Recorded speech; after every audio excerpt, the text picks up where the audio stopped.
Welcome to Creepy and Geeky. I'm your host, Robert, and on today's episode, I'm talking to Al Davidson about M. Night Shyamalan's Split. But first, Donna and I are talking about all the newest stuff. How's it going, Donna?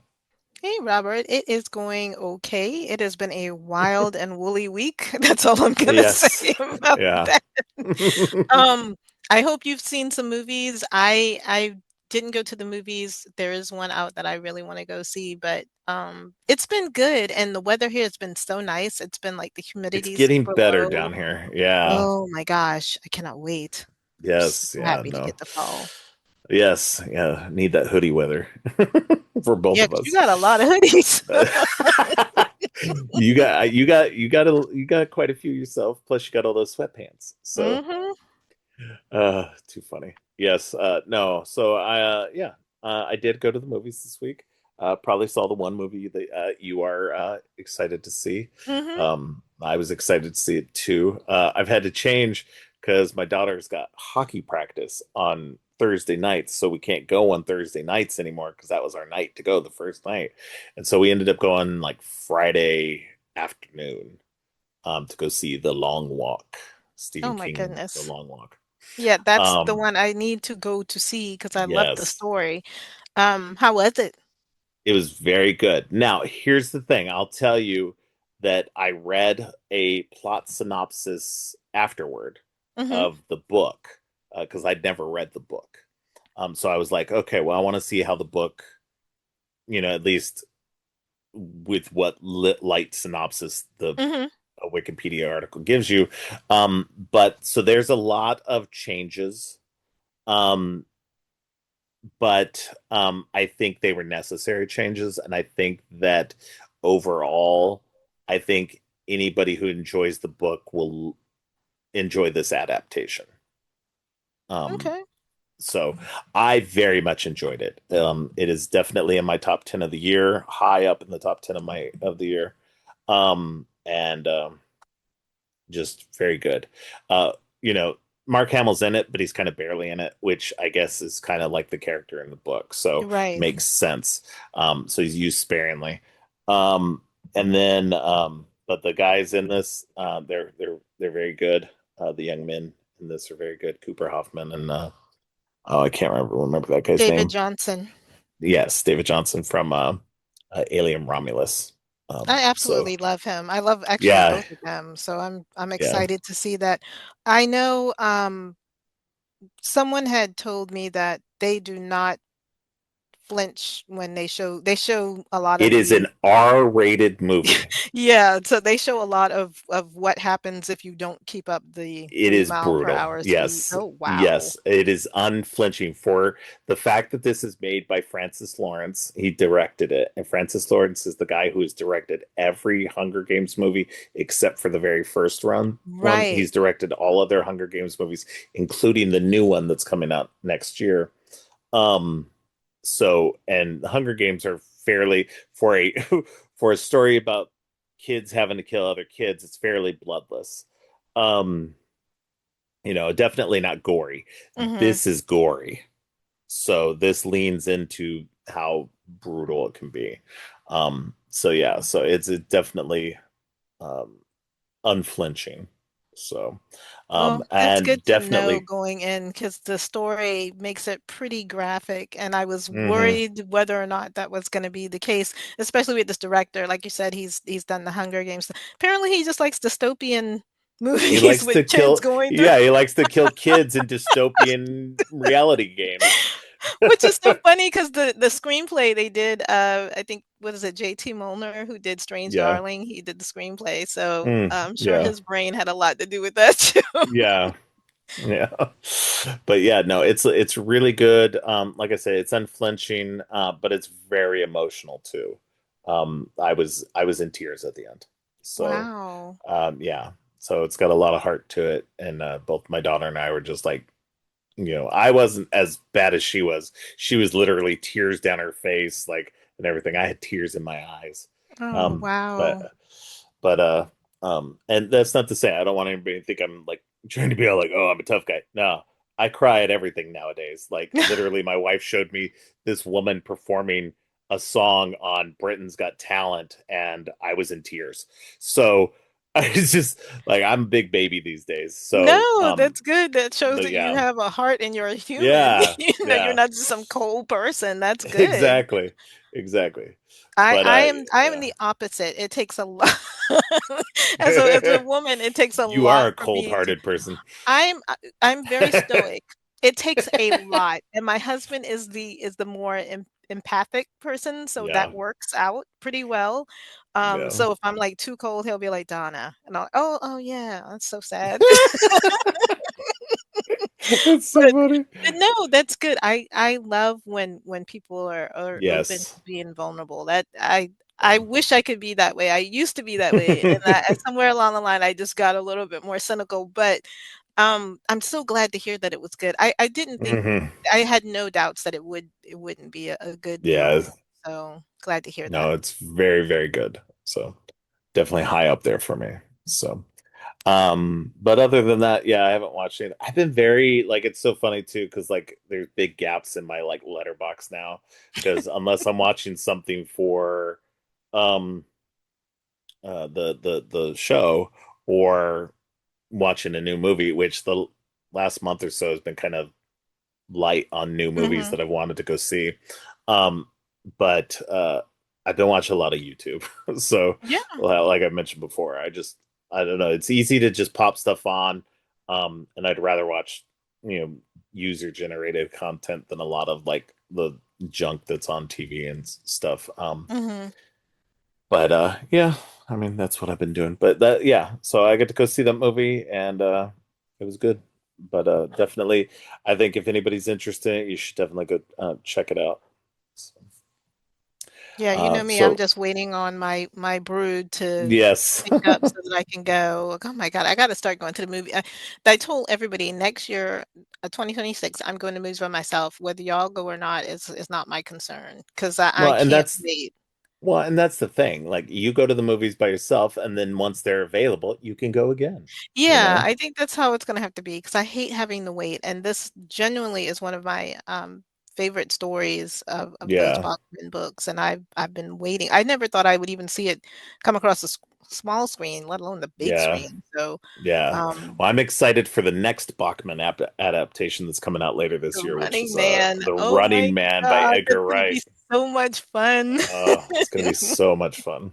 Total. And again, weirdly prescient for reality TV style, Way ahead of its storyline. time. Yeah, Yeah. yeah.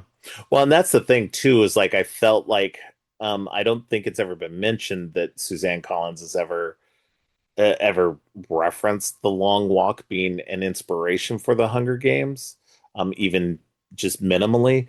But there are clear, at least with the story on the screen, there are clear like parallels. So, I um, always felt like it was a little bit of that and like a smidge of Battle Royale because Battle Royale came out like well, and that's the interesting thing mm, too, because she's steadfastly denied that she had ever seen Battle Royale before Hunger Games. That her entire idea was based on the fact because the first Hunger Games movie came out right, I think not the movie, but the first book mhm, came out during the um, um, George W. Bush administration, and it was a kind of a response to that, but in terms of more like she was watching TV. She's a TV person. mhm, She's written for TV shows and stuff. So she like basically the news from Afghanistan and then reality TV, and then she kind of just combined those into one. And it makes sense when you think about it in that way. So I think it's one of those ideas that lends itself to so many different stories, because even Battle Royale, when you take Battle Royale, you could say, well, Battle Royale was possibly inspired by The Long Walk or something like that. mhm. So, But I mean, so it there's just a kind of, lot of similarities, like, the tally at the end of the day, kids having to yeah, find their own weapons, that kind of thing. yeah, yeah, She may not have seen it, but I know that there's a lot of very similar themes throughout that yeah, movie. exactly. So, but yeah, no, it's really good. I hope you get to see it soon. So, but that being said, what's your first thing this week? So I only have a few trailers this week. The very first one is one that you and I are probably more excited than most people.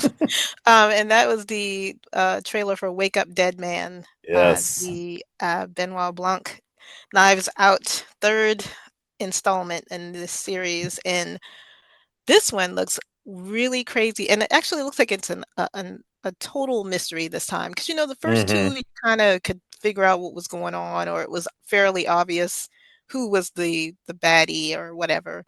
Um, this one looks interesting. We have Benoit Blanc trying to solve who murdered a Monsignor, and he's in a locked room, and I love the locked Yeah, room a locked mysteries. room mysteries. Yeah.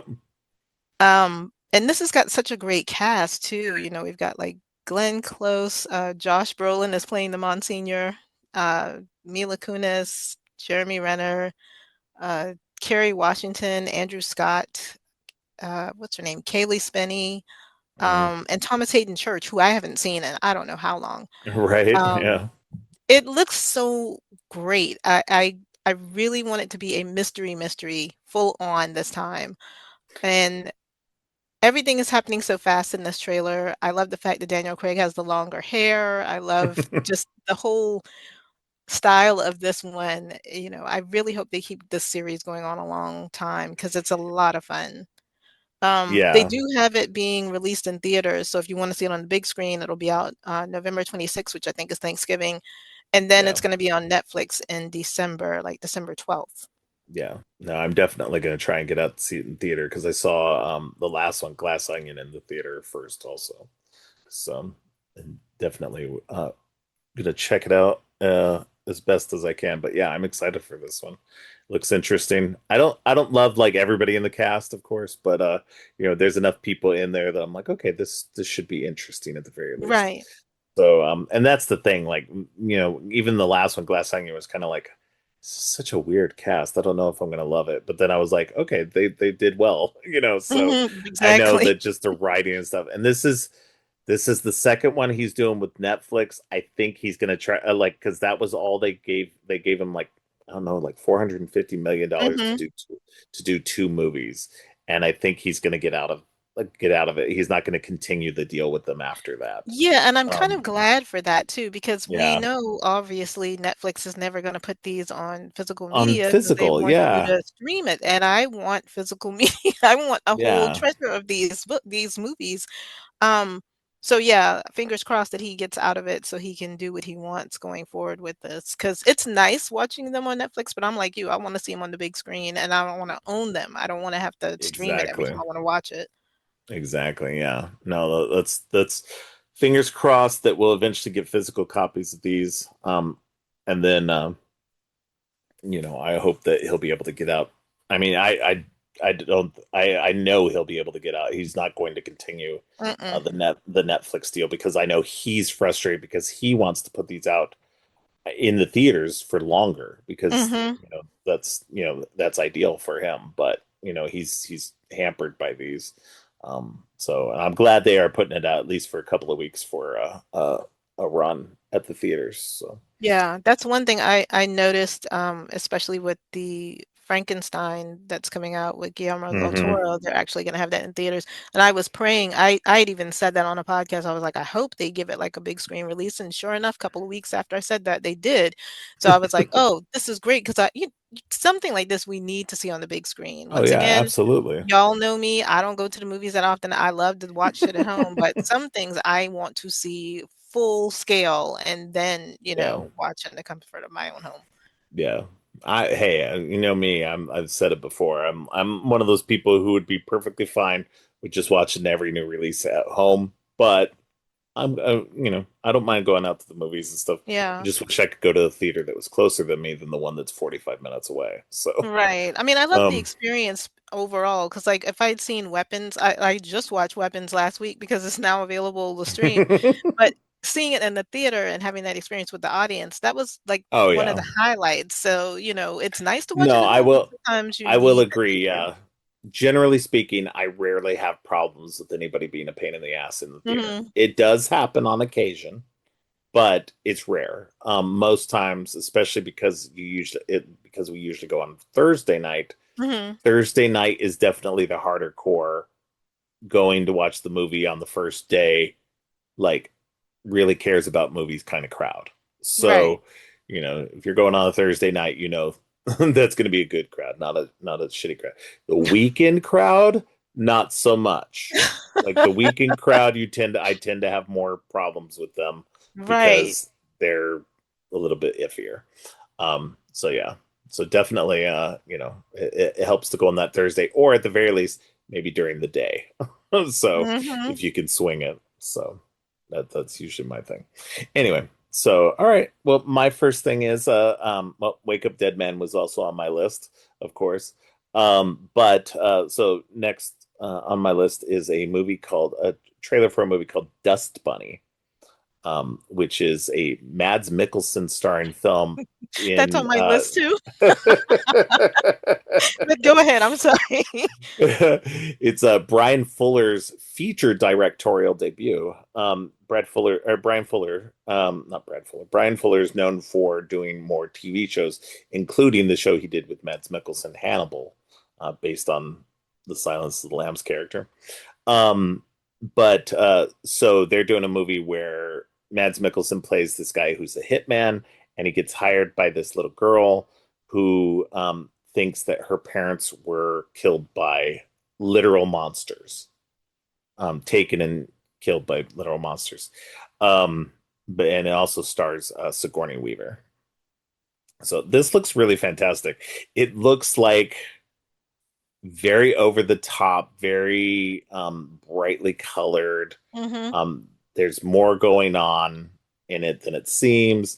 Is it monsters? Is it just hitmen that took her parents, or what? So it's like, questions of reality. This this in a lot of ways reminds me of a it it looks like it's going to be a way less creepy version of The Professional. Professional. That's what I thought too when I it made me think of, if you pushed the way less creepy version of The Professional and threw in a little smidge of Amelie, because Brian Fuller also did Pushing Daisies, which was pretty much a Oh, direct okay. influence I show didn't know of Brian Fuller Amelie. was involved in that. Yeah, that Yes. was one of his I very first loved ones. Pushing Daisies. Me too. It was like one of my favorite shows. So he knows how to walk a great line of having colorful, fanciful stuff, but also making dark stuff when you're obviously with Hannibal. Hmm. So this is a Yeah. nice little blending of both of those worlds. What I absolutely loved in this trailer is that he is Mads Mikkelsen.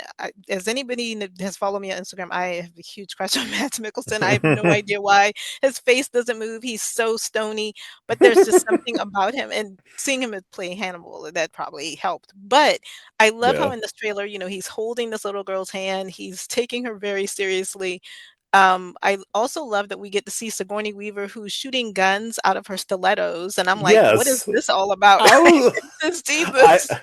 it goes back to your unconventional weapons. Love it. Love. Absolutely love it. Yes. And so I'm with you on that. Like that, I'm all for a weird weapon thing. I'm like, oh, stiletto guns? Yes, I'm here for it. It's like Um, hardcore to no yeah. extreme. I absolutely, and I couldn't do it. I'd have to have like guns and like sneakers or It something because I don't definitely wear heels. reminds me of a Barry Sonnenfeld, who was also like the key executive producer on Pushing Daisies. It reminds me of like his kind of like sensibilities in that way as well. So it makes sense Yeah. that Brian Fuller was. I didn't realize Brian Fuller was involved in Pushing Daisies, so that makes a lot more sense as to the stylistic choices in this movie. Yes. And So the color yes, grading, the color no, scheme because in that's it is literally great. as I was watching the trailer, I was like, why does this remind me of that style?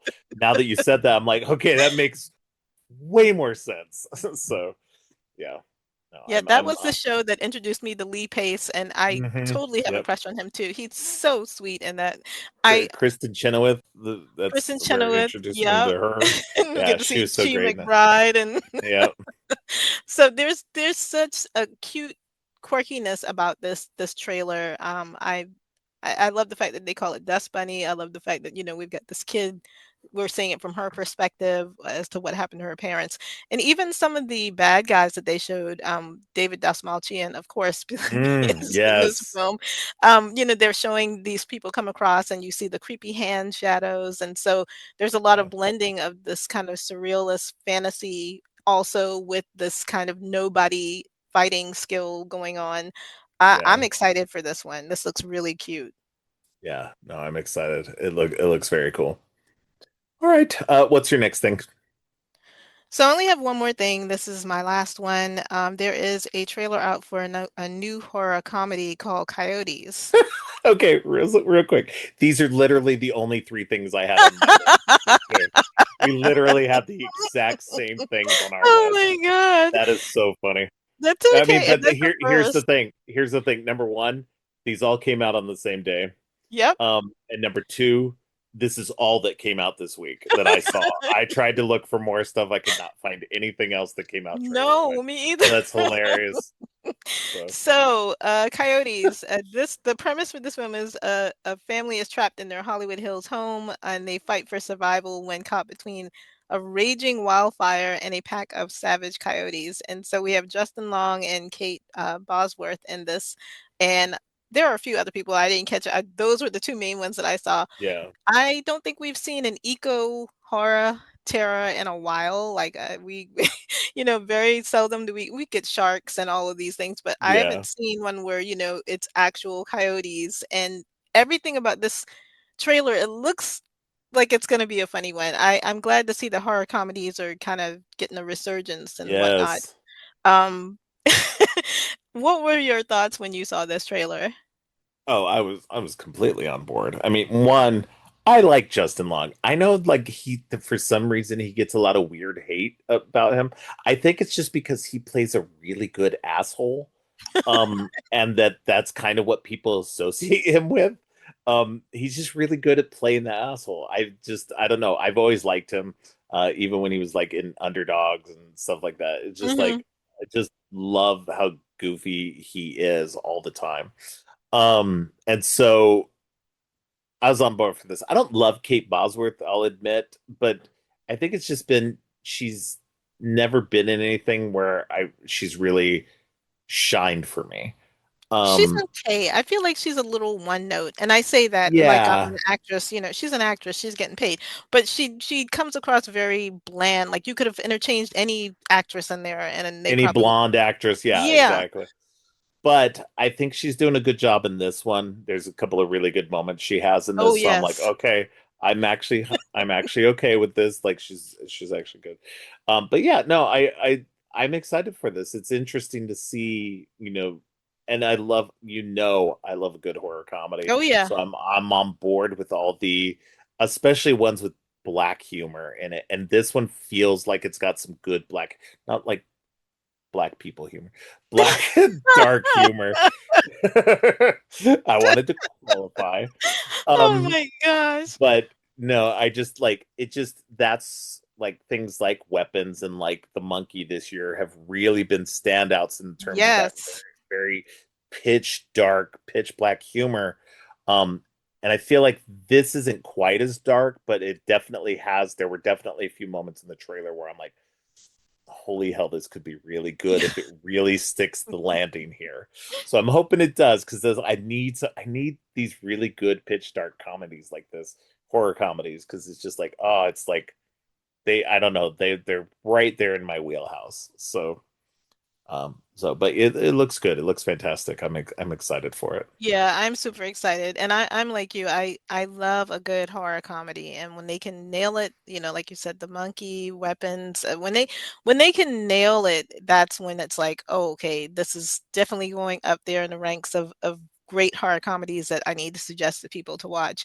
This one just Yes. looks so, so funny. And like you said, just along his reactions and the way he, emotes things, it's just so funny. I don't know what it is about him, but I absolutely do. He's got a little bit of problematic stuff going on outside of movies, but I'm one of those people I have to separate the art from the artist. I can't, because if that was the Yeah. case, I wouldn't be able to like any film because everybody's got a little Yeah, something everybody's going on. yeah, But this exactly. does look good. I feel the same way, Kate Bosworth. I could take her or leave her, but she really had some funny moments in this trailer. Yeah, So yeah. I think it'll be a lot of fun. I'm very much looking forward to it. But that literally was all I had left on my list. Same. Oh, that's fun. So funny. We had the exact same three things. Normally we double up at least once, but not every Right. single thing. So But that's like you hilarious. said, it was a slow week and If you nothing had was going on. if you had actually been able to go see The Long Walk, it would have been been a perfect episode. Exactly. Doggone family. Yeah, right.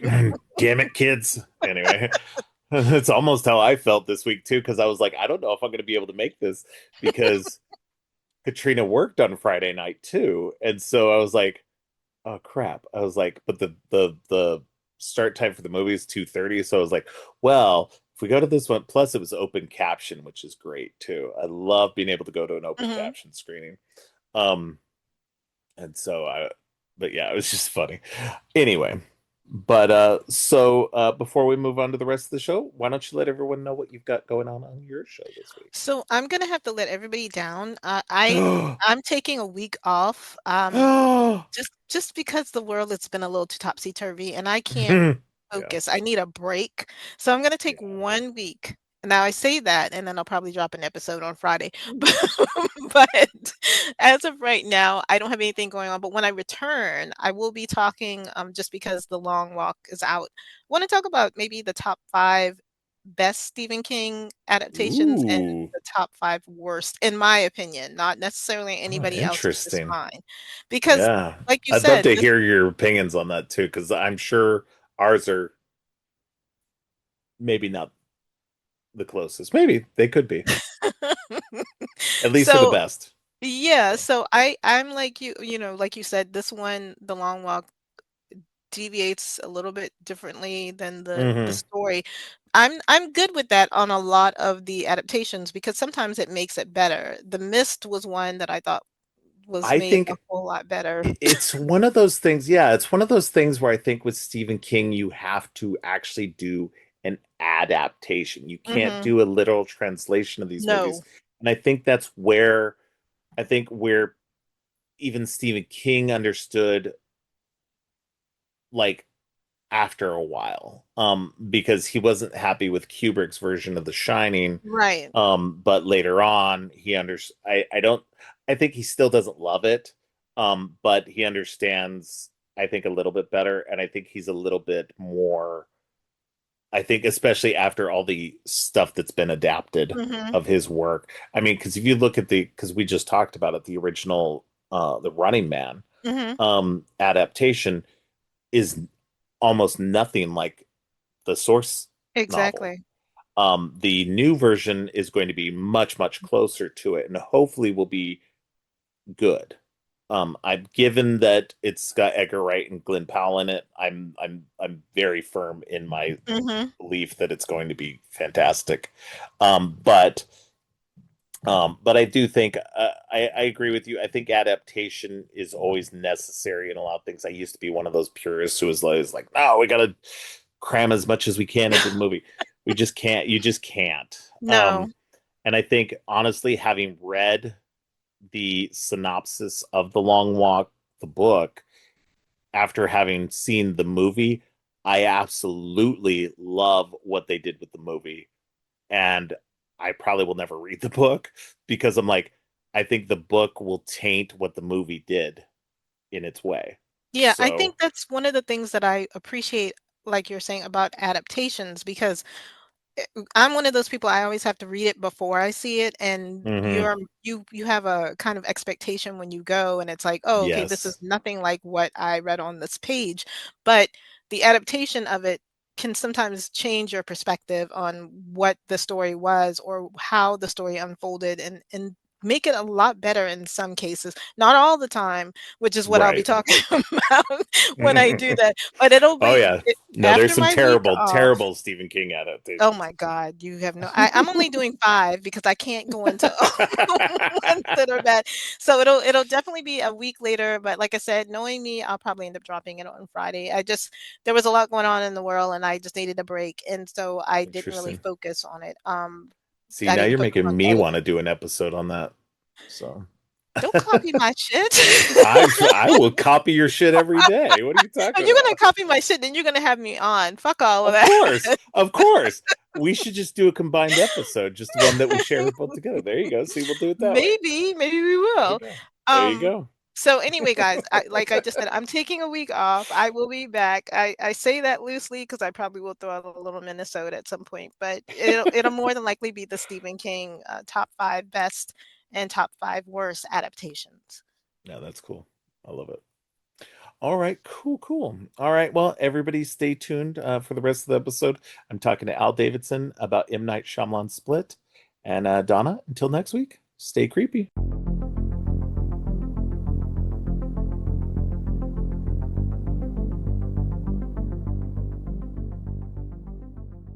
On today's episode, Al Davidson returns to the show to talk about M. Night Shyamalan's Split. Al is a queer and disabled indie author specializing in haunting and horrifying horror romance and the coziest urban fantasies and sci-fi you'll find this side of the galaxy. Welcome back to the show, Al. Hi, I'm excited to be here. Yeah, it's always Yeah. good to have you on. Yeah. All right. What? I said yes. I'm like always looking forward to talking about the movies that I haven't seen in like a decade ago. Yeah, I did enjoy this movie. Right, right. No, yeah, it's always fun to dip back in. That's kind of like how I kind of do all this as well too, is just like, oh, I haven't seen those movies in a while. Let me do a series on those so I Yep. can rewatch them and talk about them with other people. So it's kind of a fun way to of revisiting things, especially things that I had like I used to watch the early Shyamalan stuff a lot. Back in the pre-streaming days when you just could only watch things on video or like DVDs and stuff like that. So you only had a certain amount of a certain in your collection that you could even watch. Anyway, but yeah, so I think that it's fun to go back and uh rewatch some of the stuff, especially like for me, like it had been a while since I'd last seen any of these movies. Um, so especially like the really early stuff, and especially I like being able to do it, like having the excuse of rewatching them for the podcast. Yep.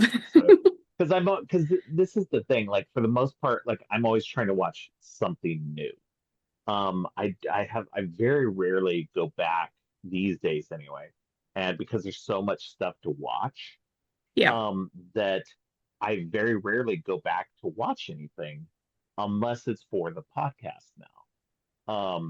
So like every once in a while, I'll go back and rewatch something just like, oh, okay, yeah, I haven't seen that in a long time. Let me go rewatch that, especially if it's something non-horror or something like that. But yeah, for the most part, I just trying to watch something new. So that means it's a little bit less time to rewatch things, unless it's directly for the podcast. Yeah. So, Yeah. but yeah, but that being said, that's I got a chance to I'm getting a chance to rewatch all these movies and enjoying all of these again, including this one that we're talking about tonight, Split. So, Yeah. I think this may have been technically my second Shyamalan film. oh, okay. Because I think the first one was The Last Airbender, and we don't talk about The Last Airbender. Well, So, it's so funny too because as I've been going along through these and everything like that, I look at the background information for them and everything, all the trivia. I go to the IMDb trivia thing mostly just to kind of get a few things here and there. But that it's so funny to talk about that because I'm not covering Last Airbender or After Earth, and like he apparently has completely uh, disowned both of those movies. He's just like he doesn't talk about them. He doesn't want to have anything to do with them because, by and large, After Earth was interfered with a lot. Not interfered with, but Will Smith was the guiding force behind all of that, yeah. and he was really co-director in so many ways. And so M Night's just like, nah, I'm done. Like we'll just let you have all the blame for this one. Don't I'll take some of the blame, of course, because I did do it. But like that was not me. That was mostly not me. And then apparently there was a lot of studio interference on Last Airbender, which I can Yeah, see because it was a big property and stuff. So I can understand him disowning both of those, and I'm like, same. okay, Yeah. good. That really makes it easy for me not to include them in this, this rundown. So I was really More happy to learn more room for the beach that makes you old. that. Indeed. Yeah. The peak of cinema Hey, is hey, old. I don't mind that one. It's not great, but it's definitely better than Last Airbender and After Earth. This is So true. The only thing is that Last Airbender kicked off a lifelong love of Dev Patel for me, so I do have that to thank for it. But other than that, that movie just kind of like I forget that it exists until Shyamalan comes up, and I was like, oh yeah, that movie. He's like, you exist. that's funny. But yeah, no, Split I think is his so so right before Split he did The Visit, Hmm. which I covered in my previous episode. And that's the Visit was kind of his mild return. He Yeah. self-financed that using some of the money that he made and everything, and I go into that more in that episode. But Split was his first like big return movie, I think. Like The Visit was like everybody's like, oh, okay, he's back. He did this weird found footage movie, and then they were like, okay, he's still good at what he's doing. Let's give him some more money and let's see what he does. I don't think Split was like a ton of extra money because it's fairly self-contained within just a few sets. Yeah. So there's not like a whole lot of like things going on, and outside of James McAvoy, I think being the biggest name in the movie, you know, there's no other really big names. Mm-mm. The actress that plays the uh, therapist, I'm totally misremember or not remembering her name right now. Uh, Betty Buckley. She's famous for stuff. Um, she was in Carrie, and um, she's been in various things over the years. But McAvoy at the time was big, very big. Yeah. So it was a huge get for him. And this the and this is like the one of the earliest movies for Anya Taylor-Joy, Yeah. who's a phenomenal standout in this, as she is in pretty much everything she's done. Um, you and I previously talked about her in Yep. the Last Night in Soho movie. Uh, I forgot about that. I see Yep. now why you this movie. You wanted it because of it's the Anya Taylor-Joy connection. I think she's great, but again, it's like she kills it in this movie, and because She this was does, just yeah. this was after The Witch. I believe so. I think The Witch was her first really big thing. Yeah, I think Um, so. Because she was but also in Emma, but that came later. yeah. I'm scrolling, Uh, scrolling, scrolling. But yeah, I think let's see. Yeah, The Witch came out in 2015. This came out in yeah, 2016. So it was like The Witch, and then she was in that weird movie called Morgan, which I remember people talking about, and then she was in Split. Um, And then she was still like in some small stuff. I mean, Split didn't really break her out. Glass was the next really big thing for her. Again, yeah, the sequel to this. Um, it's interesting. Like, yeah, I mean, even a lot of the stuff like that she was in, like, she didn't really break out until recently, really. Like, I think she was one of those ones that, like, for those of us who enjoyed her, we were singing her praises. yep. But there was like she was still choosing like lots of good independent work, and not really going for the big stuff like Last Night Soho and Furiosa and stuff. So Yeah, I think what like yeah, Queen's Gambit probably was like when people were starting to like actually pay attention because it was a Netflix thing. So like more yeah, people had eyes on her then because it's like I forgot she was in New Mutants. yeah. Like I think most people do. yeah, God, yeah. That's so true. Yeah. That movie. I mean, she's the best part of that movie for She sure. is. Yeah. Like, I mean, she's playing arguably the best character in the New Mutants anyway. If anybody knows the comic book series, Ileana is like one of the best characters. So her getting to play her, that was pure casting gold in my opinion. She was like perfect for the role. But yeah, anyway, but getting back to Split. This one was huge. I remember when it Mhm. came out, everybody was talking about it. Everybody's like, "Oh, M. Night's back," and it's just like it was a big deal at the time. Um, and just talking about the performances of James McAvoy, and I know and we'll kind of get into it in a little bit. There's a lot of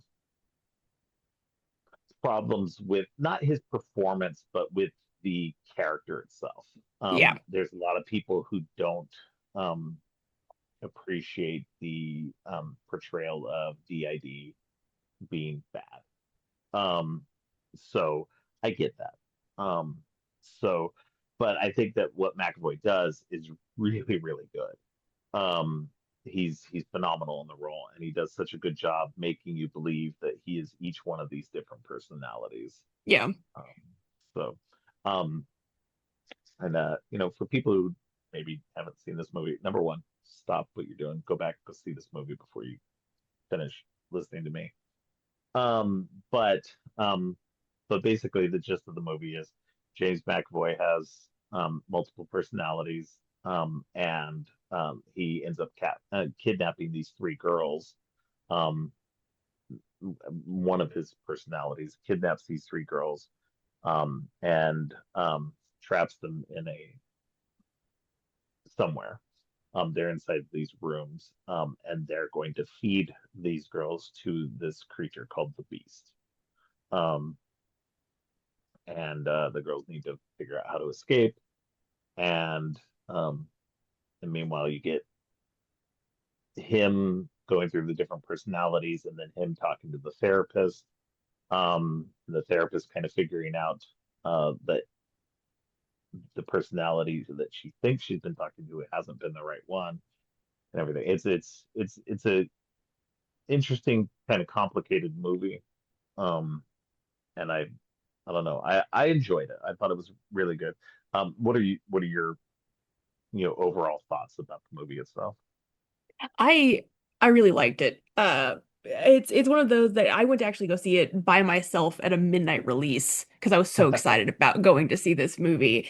And because I love James McAvoy. Like I'm one of those rare people that I actually really liked the X-Men prequels that they did. Like I thought he was incredible in that, and I was like, oh, James McAvoy, he can do anything he wants, and I'll be there to watch all of it. And I left the theater, I was very pleasantly surprised, and it was very rarely that I go and talked to my family about the movies I go to see, which is funny because they're all in cinema. Like I have a bunch of families, they're cinematographers and they're like drone pilots for major films, and Oh wow. that's what they do. And but our movie tastes are so drastically different that usually the things that I say I enjoy, I never go tell them to go see because I know they won't like it. And I told every single one of them, like, no, you need to go see this movie. This movie is actually really good. Especially because, like I said, for a Shyamalan film, this movie is incredible. I think was the words that I use. But like I really enjoyed it, and it was just one of those things that watching him act, and Anya was incredible because I hadn't seen The Witch at the time. That was my introduction to her. So I was kind of like, wow, she's incredible, and James McAvoy's incredible. And like I've probably said it before, but I love a tight, isolated, confined set. And so it felt creepy and it was tense and the cinematography was great. And I had a really fun time with this movie. And the only thing that was when I went back and rewatched it, I was like, oh yeah, I forgot about all about the flashback scenes. Like I had completely blocked those out. So don't like those about with like tiny Anya Taylor-Joy. Those could have gone Yeah, away. But I was yeah. like, oh yeah, I was like, I completely blocked those out. But I think as like a good thriller with some like weird, when you're like watching, you're like, I don't know if this is paranormal. I don't know if this is like supernatural. I don't know if this is like a weird mutant thing. I don't know what's going on. And so the mystery behind it is really engaging. It does not feel like it's an almost 2 hour long movie. It really Mhm. doesn't. It goes by so quick. Yeah, I agree with you. Yeah, I think I agree with you about James McAvoy. He's been good in everything. I think he did, as good a job as he could in those X-Men movies, Yeah. especially in X-Men First Class. That's probably the best of those, Yes. mostly because it's like the one not directed by Bryan Singer.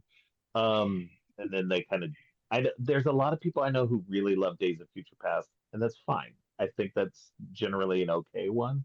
Um, but um, the rest go to hell from there. Yeah. Um, Yeah. but You can't give me yeah, James McAvoy and Michael Fassbender and Nicholas Hoult in an X-Men movie and not have me be happy. well, and Jennifer Lawrence. I mean, come on. That's true. Um, you know, I forget she's in it. It's probably because she's blue. It's like I forget that, oh yeah, that's Jennifer Lawrence. I was like, oh, she's in that movie, isn't I mean, she? technically, so is Nicholas Hoult most of the time too. This So is true. This is true. But I think for him is like I first saw him in Warm Bodies, so I'm pretty sure my brain doesn't know what he actually looks like. yeah, So I was like, oh yeah, it's just you're the guy. You're that tall, weird yeah, dude who's in everything, who's also in the menu with Anya Taylor-Joy. It all comes back yes, together. it really does. But yeah, no, um, but yeah, it's. I agree with you. It's very very well paced. Hmm. Again, I do agree with you about the flashbacks to her younger experience. I think that is, I get why they're there. Um, I don't, I don't like what that flashback is, like the Yeah. content of it. I think that that's a weird, like it doesn't need to be that. I guess it's fine that it is that, but at the same time, I'm like, I don't think it was fully necessary. Um, No. but it's definitely it's just definitely not. That part definitely feels to me like the only detriment to the movie. Yeah. Um, and the most of the time everything's done real well. Anya Taylor-Joy, of course, is doing a great job in this, and um, it's just everybody. I mean, even the other girls, they're doing okay. I Yeah. mean, they're not really they're definitely not featured. Like they're just the side characters who are there to just be there, but they're good enough. But yeah, just Anya Taylor-Joy and everything, all the interactions between her and James McAvoy are great. Um, Yeah. just very suspenseful, very just I don't know. It's just a really good movie. Um, let's go ahead and get into the whole DID of it all and everything like that. I know there's a lot of problem. It's problematic because that people don't like the portrayal of somebody having DID being a villain. Hmm. um because and using in a way I guess using the because what they're saying is like only like maybe like 1% of like people who suffer from DID are ever dangerous. And it's like I get that. I really do. I understand, and I understand that you don't want people to associate everybody having DID with having like being violent and being like this. I think most people, not all people for sure, but most people who are going to watch this movie are going to understand that this is a one individual person who is like this, not every person with the idea. I don't know. It's just because there are other representations of people with the ID in media that aren't like that. That just show Yeah. them as people who have just who are having problems with it, or who just live with it. Yep. They go through their lives and stuff. I'm thinking of the show United States of Terra, I think it was with Toni Collette. Yep. She had multiple personalities. Um, I never saw the show, so I don't know how, like if I'm talking about my ass or anything else like that. But I never heard anybody talk bad about that movie or the representation for that show. Um, so I'm just like, I get it. Don't get me wrong. I do, and you're allowed to have your criticisms of it, especially people who have that condition and don't want to be portrayed like that. 100%, I agree. I just feel like sometimes we got to do that. like sometimes you got to portray like everybody's got to be the villain at some point, you know, like so like some representation has to be the villain at some point. Yeah. And Well, and that's I think that's okay. yeah. Go ahead. Well, like I say, and that's the thing. It's a Shyamalan film, so you know it's gonna be Yeah. insane no matter what direction it goes. Even the most normal of his films are insane. So it's not like you could expect it to be factual. But that's the other thing is I was Yeah. watching a bunch of people who had actually were like specialists who work with patients who have DID who sat down and like analyzed the movie, and they said anywhere from 90 to 95% of the portrayals are actually accurate to a lot of research and studies. And a lot of Yeah. people who actually have DID are like, no, this is like, we don't really care. It's the same thing as like, being an author when I'm like writing a horror book and it's like, oh, I have a trans character who may or may not be a serial killer. And I have a straight guy go, oh, that's gonna make people upset. And then I ask my trans female friends, is like, hey, is that gonna be offensive? And you're like, I had one of them go, girls can't have fun at all, can we?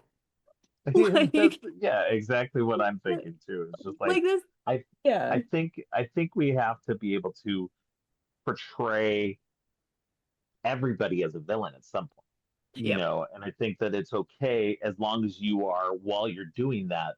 And I think, like you said, I think that they at least portrayed the disability well. And so I don't think it was necessarily a bad representation. And I'm glad to hear that other people who had that weren't like up in arms. So it's just, I don't know. I think that it provides like as like I get it if it was just it was portrayed wrong and everything else like that and they were just misrepresenting it completely. But I think definitely having the therapist there and all this other stuff added to it, I think it was an interesting way of going about it so that it wasn't um misrepresented fully, you know. yeah. So And I think too, it may have been completely different reception if we would have known beforehand that it was spoilers part of the Unbreakable universe where people have yeah. weird things happening to them anyway that are already like enhancing the things that they have wrong with them anyway because it's like oh that's that whole new again it's the X-Men thing of like oh you have a weird thing and now it's just going to be mutated to something else and so I wonder if it would have been a different reception if we had known that, oh, this isn't just like some sort of weird stalker serial killer movie, that this is part of a superhero universe, if the perception would have changed from how people reacted to it initially, you know, because when you just see the 2 minute trailer, you're just like, oh, this is weird Yeah. and Yeah. strange. And it's like, oh, but hey, wait a second, here's Bruce Willis. Well, you gotta Like, wonder too. Yeah, you gotta wonder too if a lot of that negative reaction was just based on the trailers and yeah, not based on people actually having watched the movie. Because we do experience that a lot, where people watch a trailer, make assumptions about the movie based on a 2 minute trailer and not having seen the full movie, and so it's like people gotta you gotta relax. You gotta watch the movie. If you come back and the movie does misrepresent it, then good. I yeah. yeah, you're justified. But like let's wait, let's hold back and wait before we do that. So yeah, I don't know. People are a little too jumpy.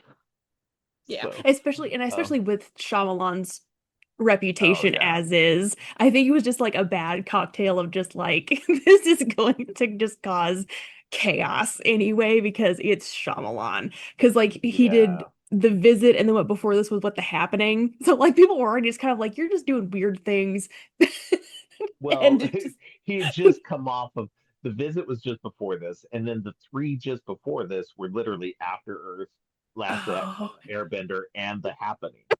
So like he was coming off of a major yeah downturn, like you know, yeah because I mean, even I'll argue that as much as I might have liked Lady in the Water, it was not a box office success, and most people no said it was bad.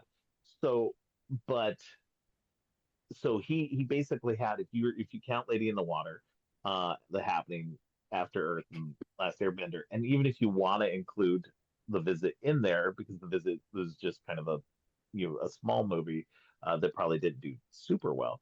That's five movies in a row where people were just like dude, I don't know what's going on with this guy. I Yeah. don't think he's got it in him anymore. And then he came back with Split. So, Yeah. I can see where people were just like automatically just writing him off. Which I feel like they still do. Like, because he's kind of been. I'll admit he's been uneven. In his like, because I can argue that at least the first four of his movies were straight up bangers. Like Sixth Sense, Unbreakable, Signs, and The Village were all great, all Yeah. 100% really great movies. Um, and then he took that downturn, and then he came back with Split, but then he followed that up with Glass, Yep. which isn't the greatest. Now to be fair, I've only seen it the one time in the theater. I'm gonna rewatch it for the show. But it's definitely one of those ones that was just like But then he's had what did he have after that? He had Old, which was like most people were kind of iffy about that. Knock at the Cabin, which got a lot of flack, and Trap, Oh, which kind of got a lot of flack. yeah. Um, but I generally, even still, I've mostly liked those. That's I I don't know. I appreciate. I think what it is that I appreciate what he tries to do in these Yeah. movies, and I think that's like that carries a lot of weight for me in terms of um giving him a little bit of a pass. Because I'm just like, look, I know what you're trying to do. You're not succeeding completely at it, but you're succeeding just enough.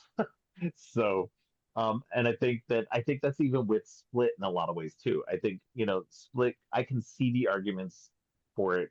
I am generally don't hear people talking too badly about this movie No. at all. I think most people think it's a good movie. And just in general, people appreciate it. Um, but yeah, he's just. I don't know. I think this one. I think out of his output, in the last 10 years or so, Split is probably the one that's looked on the most favor. Yeah.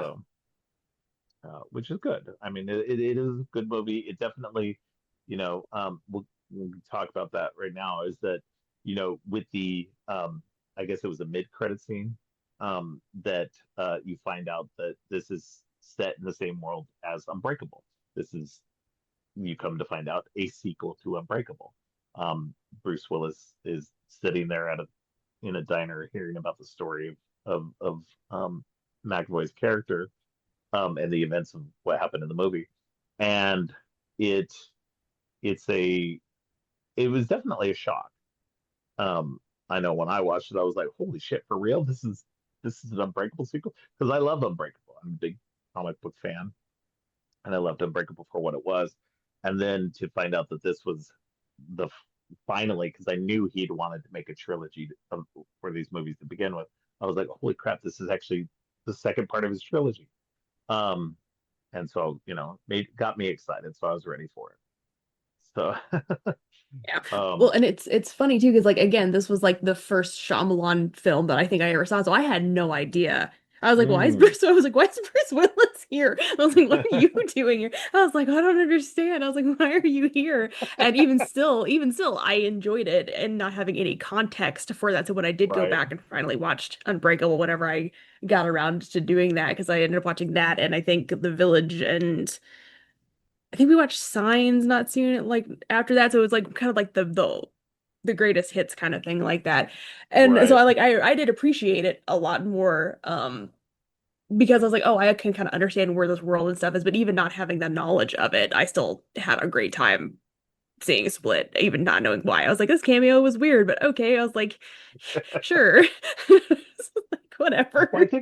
I think that's what's great about the movie is it stands on its own without being part, like with even without the knowledge that it's part of the Unbreakable universe, that it's a sequel to Unbreakable, that just it on its own is is a great solid movie. And I think that was the best thing he could do Yeah. was make it a good solid movie on its own, put that little tease at the end and connect it. But that way people can enjoy it for what it was without that. Because I think, yeah, if you had gone into it knowing that it was a sequel to Unbreakable, you would have been looking for things. You would have been looking for you know, Easter eggs and stuff like that that aren't there. Um, and so I think that was the best thing he could do, and there would have been a lot more expectation for it Yeah. as well. That just I think that, and I think that's exactly what happened with Glass. And I'll get into that in the next episode. But but just taking this for what it is, I think that just this movie is very good. I mean, just I don't know that there's much that we can really talk about that we haven't already mentioned, and everything. But everybody's doing a great perform. Everybody's doing great in this.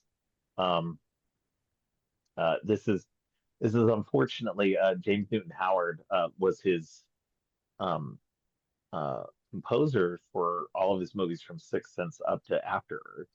But since then they haven't worked together. So this was a new composer, and it was okay. Like it didn't stand. The music didn't stand out like it did in the early movies. And that was something that I know I definitely missed, especially because I've been going back and going through these, and I remember loving the James Newton Howard scores. This one was just okay. It didn't. It was one of those ones where the score was just like perfectly serviceable. Yeah. Um, and there was no real standout to it. So like I can't say it was a bad score. It just was like I don't remember it. So it just for as far as things go in comparison to the other movies and everything, it just was like it was okay. So, but yeah, I mean, overall, I think it's a really well done movie. That um, that it came out at a good time for him, and I think it revitalized not just him in terms of just him trying to do things, get these movies out, but I think it also just revitalized his career in a lot of ways for it, also for the audience and for the studios to kind of trust in him again and go, okay, he's actually really not that bad of a filmmaker. He just had a couple of stinkers, and Yeah. we'll get back to helping him out. And I'm pretty sure this one was like um Blumhouse, if I'm remembering correctly. Um, Probably. They have their um, hands in everything, so it would not surprise me. yeah, because I know that because I know the visit was through Blumhouse, um, and I think um,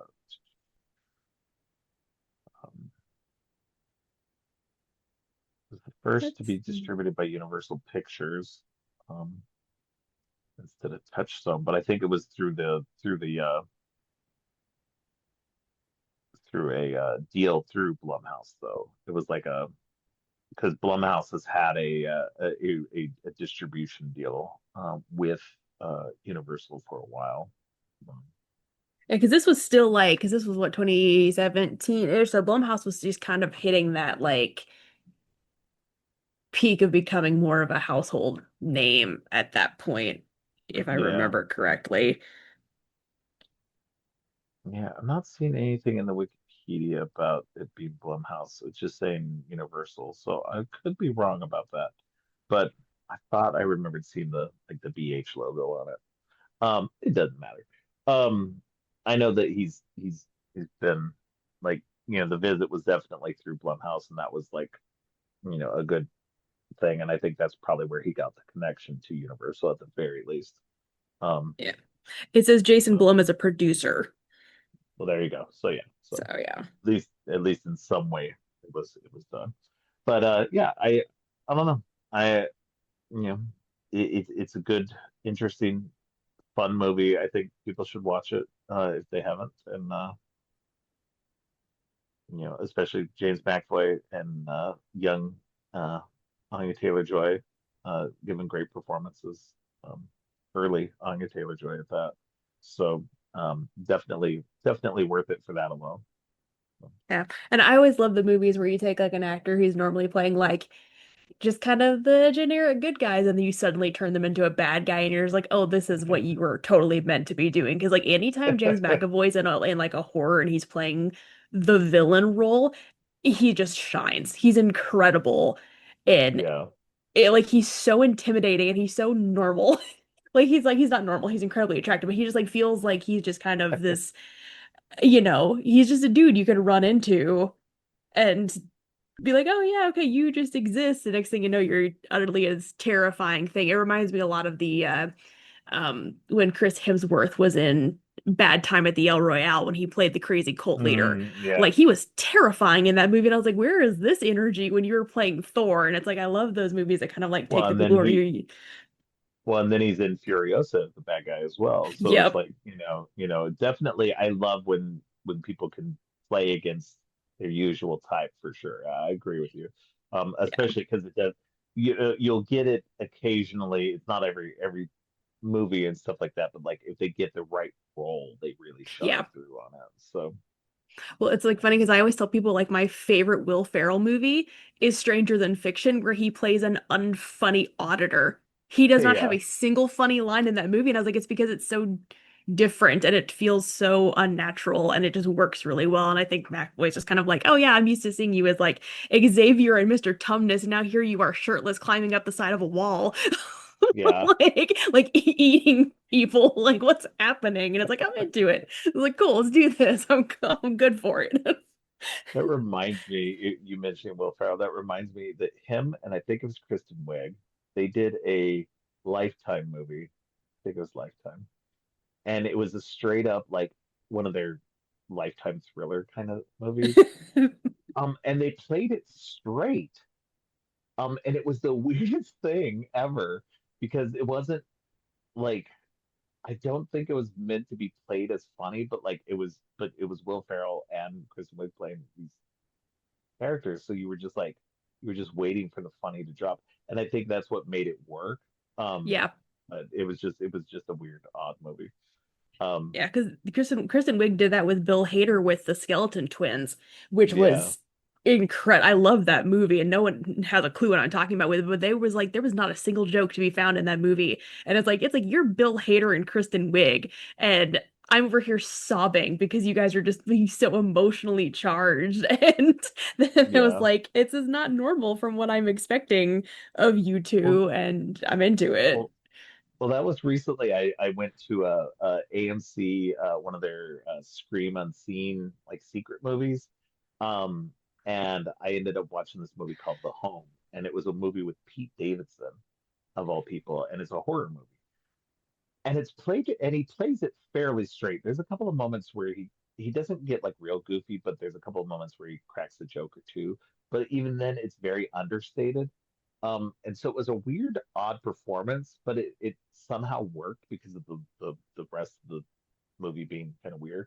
Um, and so yeah, yeah, when comedians can play that kind of serious and they can pull it off, I'll admit the home one, the greatest movie, it was okay. But it uh but it's just like going back to like even older actors like Jim Carrey and Robin Williams, these people who play like super manic, insanely funny characters, and then they Yeah, play something serious, like they go dark, dark. yeah. So it's interesting when people can do that and then just go super dark. I dig it. So Yep, I do too. That's one of I my think favorite it's things. Yeah. yeah, yeah. So I think James McAvoy's doing a great job in this because he's gone like, against the usual hero slash or just generally good guy type that he does. So Yeah. And all of um, the accents and the way his body moves with each different oh personality. man, And it's like you literally forget that's like this is the same guy playing all of these different characters and he sells it so well. yeah. It reminds me in a lot of ways of Tatiana Maslany on Orphan Black, where Yeah. she was playing different characters. And like each one, you forget that it's actually her because each one is so different. She did such a good job that you're just like, oh my God, like you totally forget that it's just her being digitally put into each one of these scenes Yep. amongst themselves. So it's amazing. And yeah, that's what it reminds me of with his performance as well. But he's just doing it all within one body as well. So, um, but yeah, it's pretty crazy. But anyway, are there any other last things you want to mention that we haven't talked about before we wrap up? No, I think it's a good movie if you were like me and all you knew was the Shyamalan was weird, and you're like looking to like try to get into it. I think this is a really good movie to get into because again, I think I appreciated things like The Village a lot more after seeing this and kind of knowing how he works and how the twists can really work and play into things when you're not just sitting there going, "Oh, it's a Shyamalan twist." Like there's Yeah, it's it can be a lot more nuanced and work really well. But I think you kind of have to like approach his catalog with a specific at a specific angle. You kind of have like Split's a really good place to start to then you kind of go back to his older stuff and you're like, oh, okay, I kind of understand this now. And it makes me like first time I saw Signs, I was like, wow, this is actually a lot better than I thought it was going to be. And I don't like Joaquin Phoenix. I really yeah, don't like same, him at all. I same. don't like him at all. And I'm just like, I don't want to watch you exist for But this he's actually long. not bad in that one. Like He's in not. Signs and in the Village, it's like I think Yeah. it was before he got really weird, and Yeah. so but even then it was right around the time that he did what's it called Gladiator, and I didn't like Yeah. in Gladiator. No. So it was just like he was okay in both of these. I think Shyamalan kind of tempered his edges a little bit. Um, but yeah, getting off that. But I agree. I think that I think you know, coming up because I've been a fan of Shyamalan since The Sixth Sense. I saw that one in the theater, and I watched, many of them in the theater since. But he was definitely one like he definitely got because he did the twist ending in the beginning, and people kind of expected that, and he was kind of leaning into that, and that's what he did, and he was like the twist guy. And I think he liked doing it. But then it started to come if the twist didn't meet people's expectations, like it wasn't Yeah.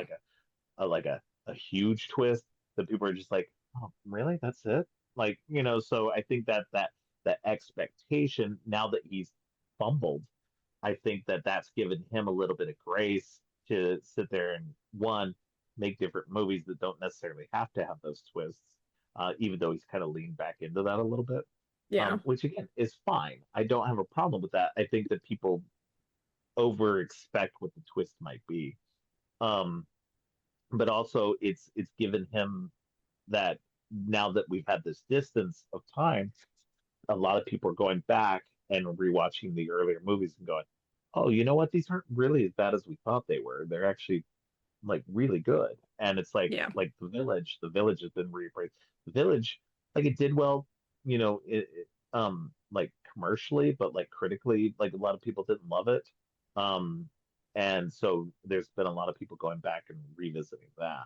So it's been good to get that. And I think that'll be the same with a lot of his movies that, you know, not all for sure, but I think that, some will, people put a little too many expectations in his movies, and they'll go back to them later and go, okay, I see what he was trying to do. It doesn't fully work, but I see what he was trying to do, and it's better than we thought it was. So, Yeah. and I think Well, that's yeah. where it'll come down to. It's like going into Trap, and if you go into the mindset of like this is a comedy, it's a great movie. Yeah, Like, and I think that's the thing is that I think it's just that building up the expectations of just like, oh, there's a twist and it's gonna be weird and it's not gonna make any sense and you're gonna get Shyamalan, as they say. And it's like, if you kind of just like yeah, go and enjoy it as a movie, like you take Shyamalan out of it, like yeah, he's still there, but it's like if you take the expectations out of it, and like for what I did with like Split, because I had no idea what to expect, because my only experience with him was with Last Airbender, and that was like a yeah, decade prior. I was a teenager and like I was like just drooling over Dev Patel, so I don't even remember the movie. But like when I go into like Split, it's like, oh, this is kind of fun because I had no idea what to expect. And even though it's weird and it's his cameo is ridiculous and there's a lot of just kind of just like, okay, this did like we don't need the flashback scenes and we don't need the therapist like checking her email every 5 minutes, but even still it's yeah, like there's not a part of the movie that I'm like sitting there going, God, I wish this was done. Like it's just even going yeah, back and rewatching it now, I'm like, this is still a really fun movie to watch. yeah. I agree, definitely for sure. I think, yeah, I think that's the lesson to be learned from all of these so far. It's just like lower your expectations. I think that you know, Shyamalan is a great director. Um, he's a good writer. And I think that we all need to like take a step back and go, okay, let's just see what he's going to do. Let's just go along for the ride. Don't put all of our expectations into this and kind of second guess what he's going to do, and just kind of go, okay, this is what this is. Okay, did you enjoy it? Did you not enjoy it? Sure, but if maybe come back, because I think that's always the one thing too, is like come back to the movie later. Maybe you'll like it, maybe you won't. If you absolutely hated it, of course, don't come back to it. I'm one of those people who's just like, if I hated a movie right out the gate, probably not likely going to come back and revisit it. Right. But I have done that with several movies that I loathed and still loathe. And I can. There's been a few times, very small amount, that I've gone, okay, I might not like this movie, but there's something in it that I can find that's interesting to talk about. So, Yeah. and I think that's ultimately, maybe you won't appreciate everything. I think Split is the high water mark. It stands with, I would argue, the first four, from Sixth Sense to uh, The Village, Yeah. along with those four as being high water marks in his career. But it just, I think going into the rest of these, you just gotta be open minded. Yeah. Just try to have some fun with it. So Yeah, he's enjoying what he's doing. I like that he's got his daughters involved in things. Like he just seems to be yeah, having fun. And like people seem to like enjoy working with him too. That's the thing I've never heard for the most part of like not that I pay much attention, but it's like I've never heard like an actor go, "Oh, working on this movie was a nightmare. Oh, it was an awful type of thing." He just seems like he has just like a chill, fun vibe. And it's like, yeah, the yeah, movies just maybe just like whatever, but like so are most Marvel movies. They're just kind of like whatever, and everyone loves those. And I love Marvel. I have a Loki tattoo. yeah, Like I'm a huge Marvel fan. Even I can admit, some of these are just kind of like whatever. yeah, But they're fun movies. They're great to have on with like a bunch of people to sit and make fun of and laugh at. Like yeah, it's just they're good times, and it's just that yeah, people need to chill a little bit, just go enjoy the movie. And then if you don't want to watch it again, exactly, you don't gotta watch it again. No one's telling you you have to. It's just- exactly. All right. Well, on that note, why don't you let people know where they can find you online? Yes, you can find all of my stuff at Disturbances by Alicia. It's ALYCIA.weebly.com. I have all of my links there because I don't know what links I have anymore. Social media keeps disappearing on me, so who knows? Yeah, yeah, I get that. Yeah, I'm barely on social media these days myself. So, but all right. Well, I appreciate you coming on. Thank you very much. Yes, And always we'll hope, fun. yeah, we'll hope to get you on again for something else here again soon. Yeah, I'm always down. All right. Thanks for listening. Creepy and Geeky is produced and hosted by Robert Clark. If you like what you've heard, please consider giving the show 5 stars and a review on Apple Podcasts and Spotify. And share the podcast on social media to help spread the word. Make sure to subscribe on your favorite podcast app or at creepyandgeeky.com. You can follow the podcast by going to creepyandgeeky.com and clicking on any of the social links. If you'd like to follow me, you can find my links at geekthulu.com. You can support the podcast by ordering teas and more on TeePublic or by donating to the coffee page. All of the links are in the show notes. Finally, don't forget, stay creepy.